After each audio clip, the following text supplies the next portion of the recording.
आप सभी का स्वागत है हमारे YouTube channel play learn and grow में। तो आज हम लोग बात करने वाले हैं ओजोन लेयर यानी ओजोन परत के बारे में। हमारे इस वीडियो को अंत तक ज़रूर देखिएगा। तो शुरू करते हैं। तो सबसे पहला सवाल होता है कि ओजोन परत क्या है, लेकिन उसको शुरू करने से पहले हम 2020 के ये महामारी यानी पेंडेमिक के बारे में बात करेंगे, जो कि पूरी दुनिया भर में कोरोना वायरस से लेकर इस साल लॉकडाउन लागू किया गया। और इस कारण से क्या हुआ, लोग अपने घर में कैद हो गए। कोई भी एक्टिविटी जो होती है, बाहर जाकर ऑफिस जाना, कहीं भी जाना, गाड़ियों से जाना, ये सारी चीज़ें बंद पड़ गई थी। यानी कि जितनी भी फैक्ट्रियां थी उनसे धुआं निकलने बंद हो गए, गाड़ी मोटर ये सारी चीज़ें भी बंद हो गई थी, जिसके वजह से वातावरण में प्रदूषण जो था वो बिल्कुल भी कम हो गया। हमारे भारत देश में, हमारे हिंदुस्तान में तो एक बहुत ही अजीब घटना कह सकते हैं कि हुई। वो ये कि यहाँ की जो गंगा नदियाँ हैं, हरिद्वार से लेकर सभी जगह में बहने वाली गंगा नदी अपने आप को पूरी तरह से साफ कर दिया। उसके अलावा दिल्ली जैसे शहर में बहने वाली यमुना नदी, जिसे सभी ने मृत घोषित कर चुका था, जो एक गंदे नाली के रूप में बदल चुका था, उसमें भी जीवन पनपने लगे। पेड़ पौधे, चिड़िया, पक्षियाँ, जानवर सभी खुश हो गए, क्योंकि वो अब घर अपने जंगलों में, रास्ते में, हर जगह घूम सकते थे आज़ादी के साथ, क्योंकि हम मनुष्य घर के अंदर थे। और साथ ही साथ ओजोन लेयर के, ओजोन परत के ऊपर भी इसका असर ऐसा दिखा कि जिस आर्कटिक महासागर के क्षेत्र 10 लाख किलोमीटर के जो वर्ग क्षेत्र थे, जहाँ पर ओजोन के अंदर छेद हो चुके थे, वो पूरी तरह से भरकर ख़त्म हो गए। यानी कि ओजोन परत अपने आप को ठीक कर लिया। तो बहुत सारी चीज़ें इस लॉकडाउन के वजह से, 2020 साल के लॉकडाउन ने बदल दिया सारी दुनिया को, और बहुत से अच्छी चीज़ें भी हुई। तो हम लोग अभी बात कर रहे हैं ओजोन के बारे में। हमने बहुत सारी बातें की, ओजोन लेयर। तो अब हम लोग देखते हैं कि आखिर ये होता क्या है। तो शुरू करते हैं। तो सवाल होता है कि ओजोन परत क्या है। ओजोन परत पृथ्वी के वायुमंडल की एक परत है, जिसमें ओजोन गैस की मात्रा बहुत ज़्यादा सघन यानी कि डेंस मात्रा में होती है, बहुत ज़्यादा घनी होती है। और ये बहुत ही ज़्यादा उपयोगी है हम मनुष्यों के लिए और हम सभी प्राणियों के लिए जो यहाँ पृथ्वी पर निवास करते हैं, क्योंकि यह सूर्य से आने वाली पराबैंगनी किरणों को अपने अंदर सोख लेती है। एक अनुमान के मुताबिक ओजोन परत सूर्य से आने वाली 93 यानी 93 से 99% पराबैंगनी किरणों को अपने अंदर अवशोषित कर लेता है, जिसके कारण से पृथ्वी पर कोई भी व्यक्ति सूर्य के हानिकारक पराबैंगनी किरणों से प्रभावित नहीं होता। इससे ही हम सब अनुमान लगा सकते हैं कि अगर ओजोन परत नहीं होता तो इस धरती पर जीवन संभव ही नहीं होता। तो यह हमारे जीवन का एक बहुत ही महत्वपूर्ण अंग कह सकते हैं कि ये है। उसके कारण ही धरती पर जीवन संभव है। जैसा हमने बोला, ओजोन परत स्ट्रेटोस्फीयर के निचले भाग में पाया जाता है, जो कि जमीन से 10 से 50 किलोमीटर की दूरी तक मौजूद है। पर ध्यान रहे, ओजोन का परत अलग अलग भौगोलिक स्थिति पर, अलग अलग ऊंचाई पर, वहाँ उसकी डेंसिटी की मात्रा बदलती रहती है। यानी जैसे जैसे इनकी ऊंचाई बढ़ती है, बदलाव आते हैं इनकी घनत्व में। जब ऑक्सीजन यानी कि ओजोन का जो मिश्रण है, ये किन किन चीज़ों का मिश्रण से ये बनता है, तो ये बनता है ऑक्सीजन के 3 अणु आपस में मिलते हैं, जो ओजोन अणु का निर्माण करते हैं। ओजोन गैस का निर्माण करता है, जिस सूत्र को हम लोग O3, ऑक्सीजन को O2, और क्योंकि उसमें 2 अणु होते हैं और इसमें 3 अणु हैं, इसीलिए ये O3 होता है। अब हम लोग बात करेंगे ओजोन के गुण। तो ये होता कैसा है, तो ओजोन एक गंधयुक्त गैस होती है जो कि नीले रंग की होती है और यह पृथ्वी के वायुमंडल में पाई जाती है, जो कि सूर्य के पराबैंगनी किरणों से अवशोषित करके हमें बचाते हैं। यही वजह है कि हमें नीले रंग की जो आसमान दिखाई देती है वो है यही अणु O3 यानी कि हमारा ओजोन। अब हम लोग बात करते हैं इसके सूत्र जो हमने पहले भी बोला है कि 3 कणों को आपस में मिलकर ये निर्माण हुआ है इस गैस का। अभी हम लोग बात करेंगे ओजोन परत की खोज यानी इसके इतिहास के बारे में। तो सन 1913 में फ्रांस के एक भौतिकी शास्त्री फेब्री चार्ल्स और हेनरी बुसोन ने ओजोन परत की खोज की। उन्होंने जब सूर्य से आने वाले प्रकाश की किरणों को स्पेक्ट्रम से देखा तो उन्होंने पाया कि उसमें कुछ काले रंग के क्षेत्र थे जिसमें 310 नैनोमीटर से कम वेवलेंथ का कोई भी रेडिएशन सूर्य से पृथ्वी तक नहीं जा पा रहा था। तभी वैज्ञानिकों ने यह निष्कर्ष निकाला कि कोई ना कोई ऐसी तत्व जो है जरूर या शक्ति मौजूद है जो कि इस अल्ट्रावायलेट रे यानी पराबैंगनी किरणों को अपने अंदर सोख ले रहा था।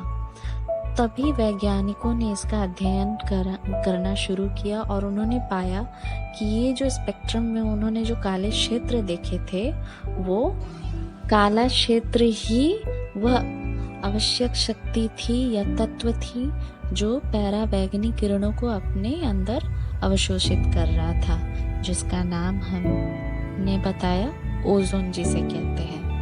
तो इस तरह से ओजोन की खोज हुई थी। जैसा कि हमने पहले भी यह बात आपसे कही थी कि ओजोन परत में जो क्षय यानी कि डिप्लेशन जो हो रही थी उसको कैसे भरना शुरू किया इस वर्ष 2020 में, जो कि एक बहुत ही बड़ी कामयाबी हम कह सकते हैं कि है। हमने पहले भी बताया था ये 10 लाख किलोमीटर वर्ग क्षेत्र के होल थे जो कि आर्कटिक सागर के ऊपर थे और इस लॉकडाउन के वक्त ये सारे के सारे ठीक हो गए। तो इसीलिए चीन द्वारा फैलाए गए कोरोना वायरस के कारण दुनिया भर में लॉकडाउन तो हुआ, लेकिन पर्यावरण के लिए ये काफ़ी लाभकारी और अच्छी मानी गई, क्योंकि फैक्ट्रियाँ बंद थी, गाड़ियाँ बंद थी, तो किसी भी तरह की प्रदूषण नहीं हो रही थी, जिसका सबसे सकारात्मक प्रभाव यह पड़ा कि ओजोन लेयर जो है,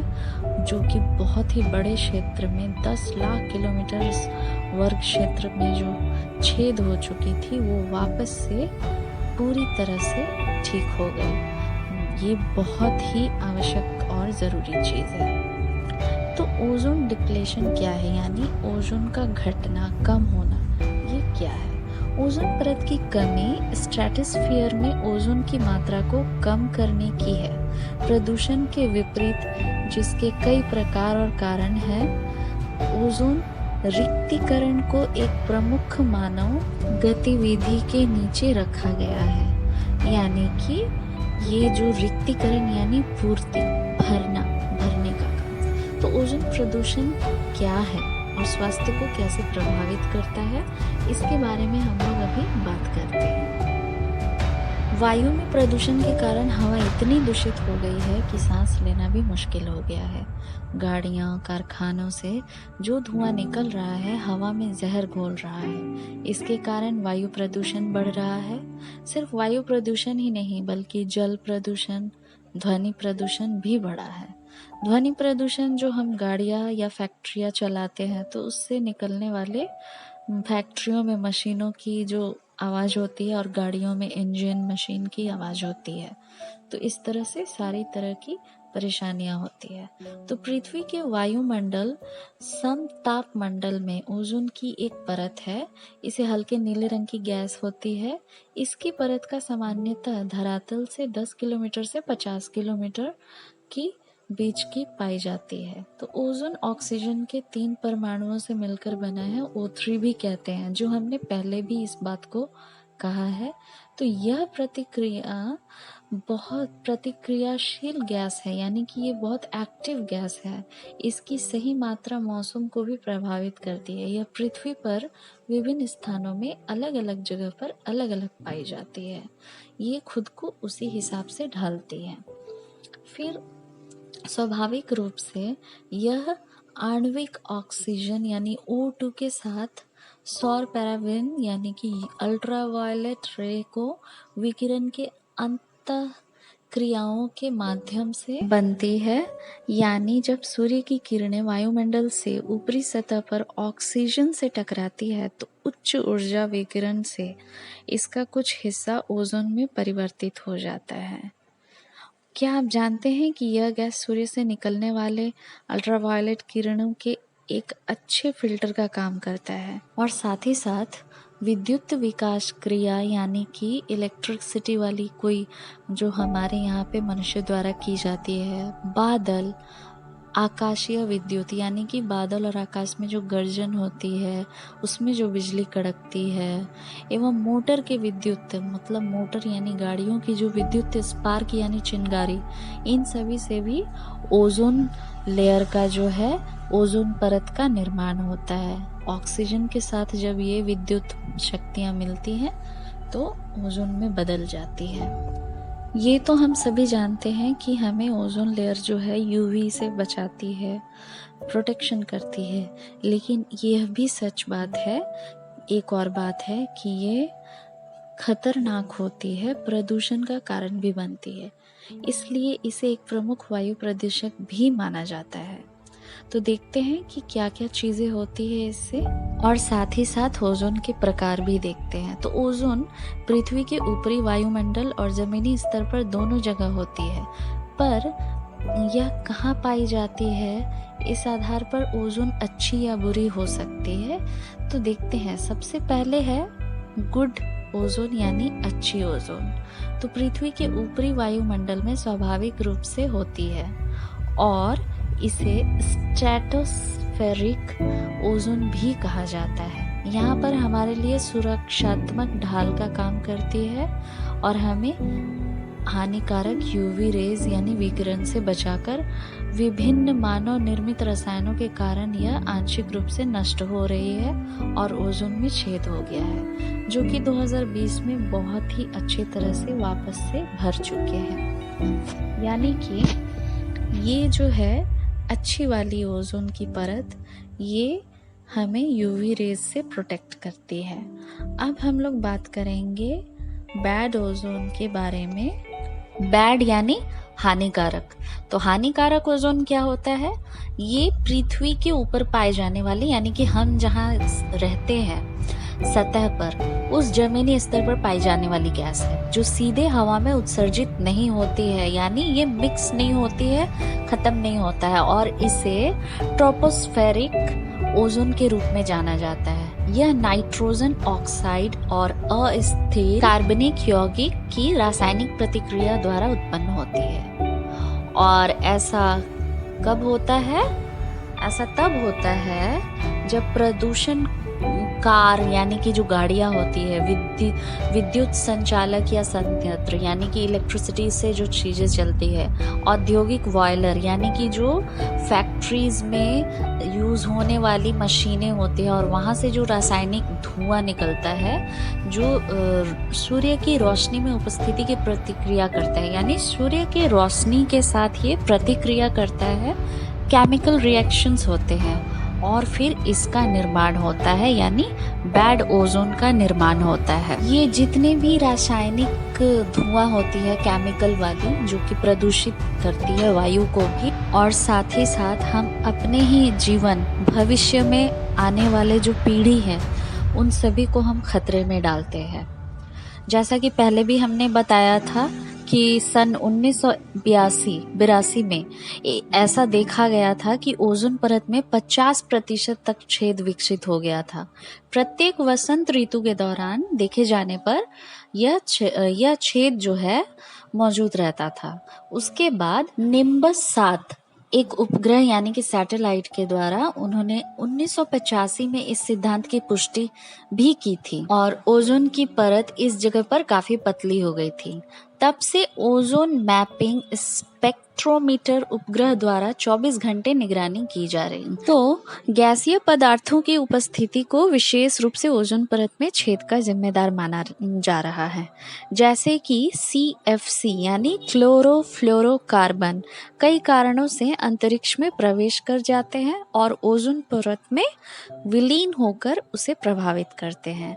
और CFC किन किन चीज़ों से होता है? फ्रीज, AC, गाड़ी, जो हम लोग के बहुतों के घरों में कार होते हैं, बाइक्स होते हैं, इन सभी से निकलने वाली धुआं बहुत ही जहरीली होती है और इनका घनत्व भी बहुत ज़्यादा होता है और हमारे पूरे वातावरण को, पूरे पृथ्वी और पूरे ही इन्वायरमेंट को ये बहुत ही बुरी तरह से प्रभावित करती है।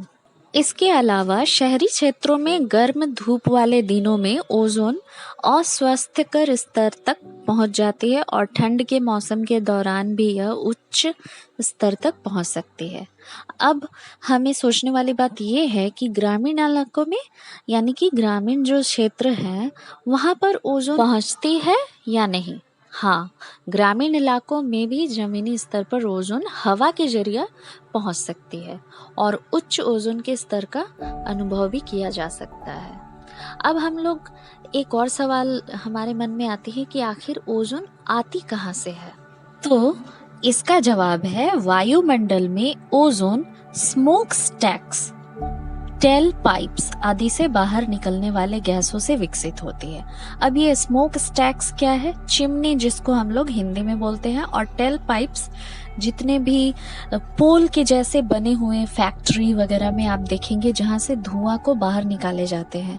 स्पेशली ये फैक्ट्री वाली नहीं है, जैसे हमारे घरों में होती है चिमनी के ऊपर से धुआं निकालने के लिए एक पाइप लगा होता है।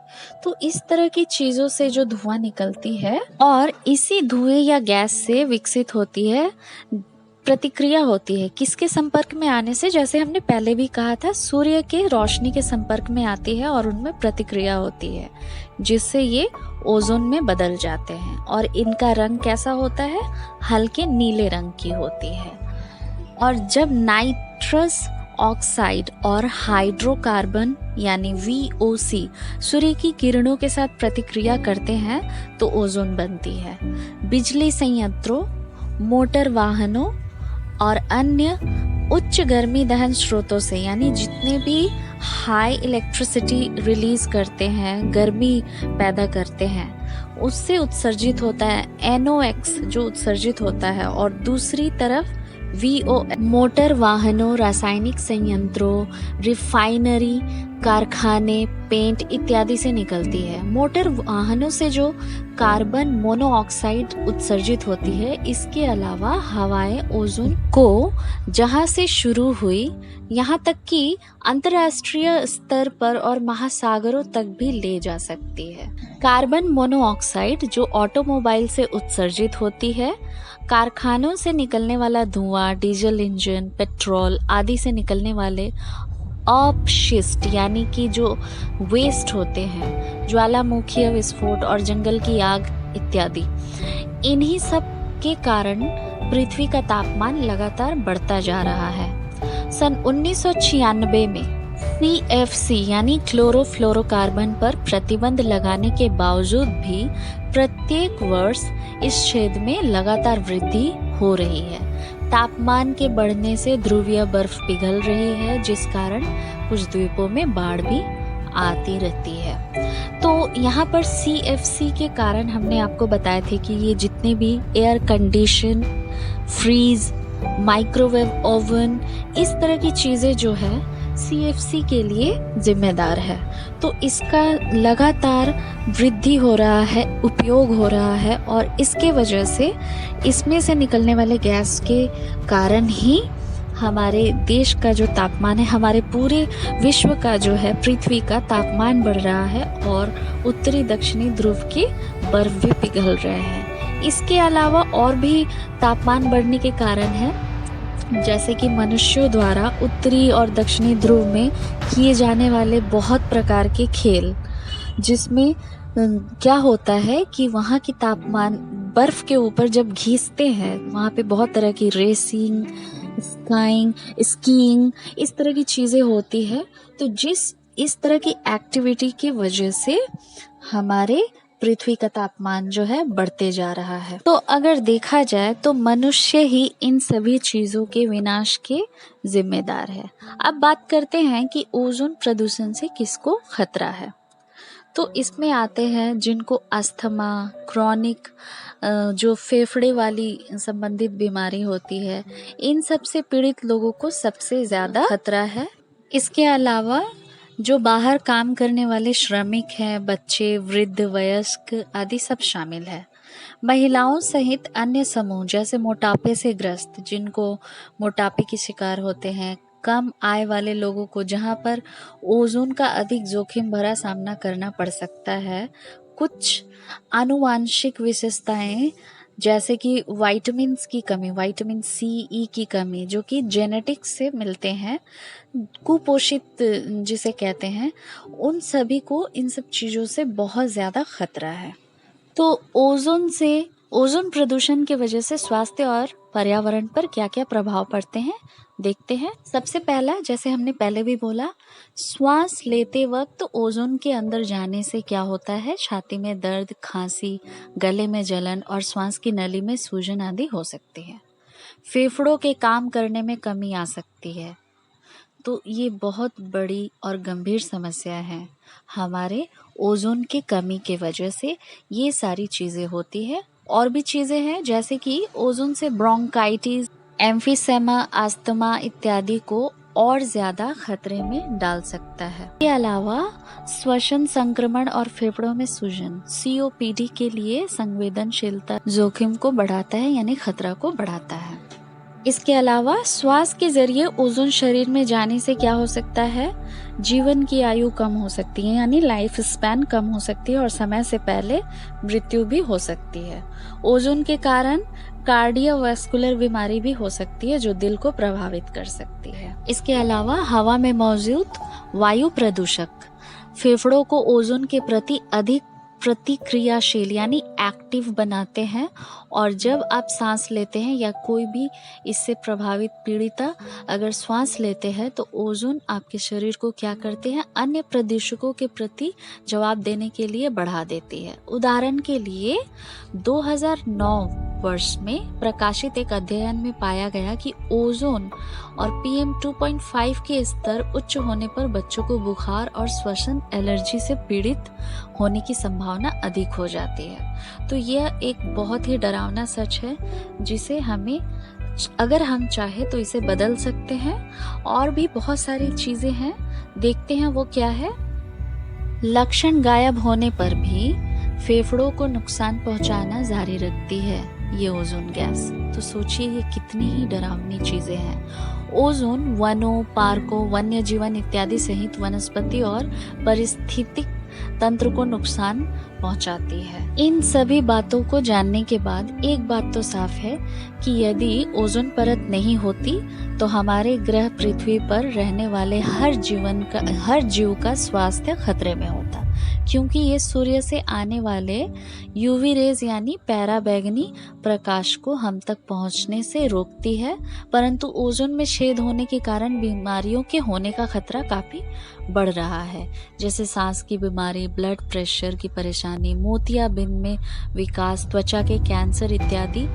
उम्मीद है आपको ओजोन और इसके कारण स्वास्थ्य और पर्यावरण पर होने वाली जो भी हानिकारक प्रभाव है उसके बारे में आपको बहुत सारी जानकारियाँ मिली है। तो अब ये हमारे ऊपर निर्भर करता है कि हम अपने आने वाली पीढ़ी को कैसा जीवन देना चाहते हैं। अगर हम चाहते हैं कि बेहद ही खूबसूरत धरती दिखे और हमारे आने वाली पीढ़ी इन खूबसूरत धरती यानी कि पृथ्वी का आनंद ले जीवन बिताने का, तो हमें बहुत सारी सकारात्मक चीज़ें करनी होगी। और वो क्या क्या चीज़ें हैं हम आपको अगली वीडियो में बताएंगे। उम्मीद है आप सभी को हमारा ये वीडियो पसंद आया होगा। अगर पसंद आए तो ज़रूर से ज़रूर शेयर करें। जितने ज़्यादा लोगों को आप इसके बारे में जागरूक कर सके तो शेयर, लाइक, कमेंट और सब्सक्राइब ज़रूर करें। Thank you so much for watching.